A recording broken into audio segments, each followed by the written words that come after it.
Eesti üldlaulu- ja tantsupidu rahvuse vaimu ja ühtsuse sümbol. Eesti laulu- ja tantsupeod on rahvuskultuur üks olulisemaid väljendus, mis kannavad edasi iseseisvuse, identiteedi ja kogukonna tähendust läbi muusika ja liikumise. Need peod on sügavalt juurdunud Eesti ajalukku ning kujunenud rahva südamelöögi osaks. Esimene laulupidu ja selle tähendus. Esimene laulupidu toimus 1869. aastal Tartus. Sellest võttis osa 46 koori ja umbes 1000 lauljat üle kogu Eesti. Osalejate seas olid talupoed, õpetajad, köstrid ja pastorid. Kõik, kes tundsid end seotuna ärkava rahvustundega. See laulupidu oli esimene kord, kui eestlased kogunesid nii suurelt ja avalikult oma keelt ja kultuuri tähistama. See oli rahvusliku ärkamise sümbol, mis andis rahvale usku ja kuuluvustunnet ajal, mis Eesti oli veel Vene impeeriumi võimu all. Laulupeo tänaval. Tänapäeval toimus laulupidu iga 5 aasta järel Tallinnas lauluväljakul. Osalevad 10 000 lauljad, orkestrid ja tantsijad, sealhulgad täiskasvanute ja laste kollektiivid. Pealvaatajad on kuni 100 000, mis muudab selle üheks suurimaks koorimuusika ürituseks maailmas. Gustav Ernesaks ja Mu isamaa on minu arm. Laulupeo üks vaimseid juhte on Gustav Ernesaks, helilooja ja dirigent, kes lõi meloodia laulule Mu isamaa on minu arm, mis sai eestlaste mittemetlikuks hümniks nõukogude ajal.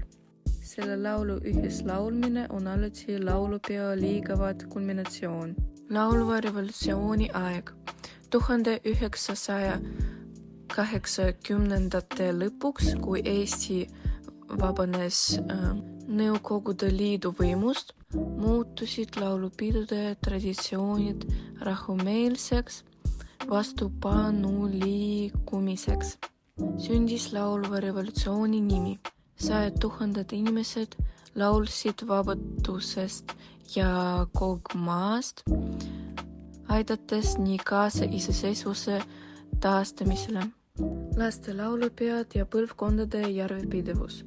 Iga 5 aasta järel toimuvad eraldi laste laulupeod, kus osalevad lastekoorid üle kogu Eesti. Need peod aitavad kujundada noorte armastust kultuuri vastu ja tegevdavad rahvustiku identiteedi juba varasest east. UNESCO tunnustus.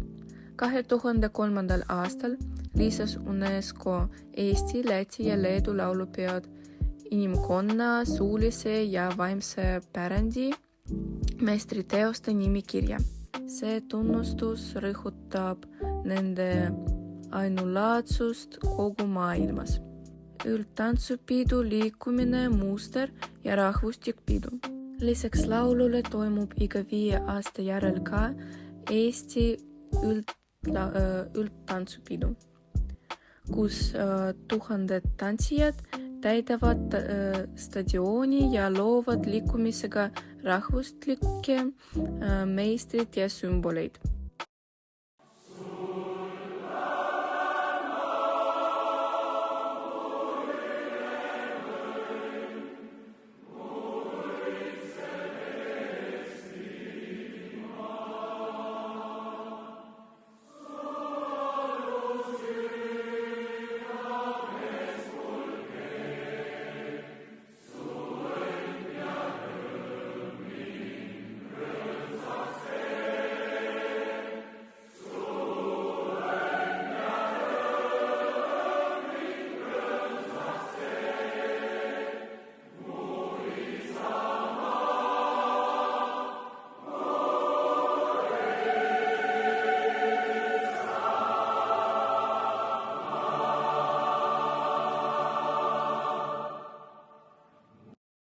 Kokkuvõte.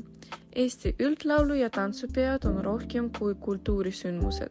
Need on rahva vaimu, vabaduse ja ühtekuuluvuse väljendus, mis toob kokku põlvkondi ja kogukondi. Iga pidu on uus lugu meie rahva ajaloost, lauldud ja tantsitud kogu südamega.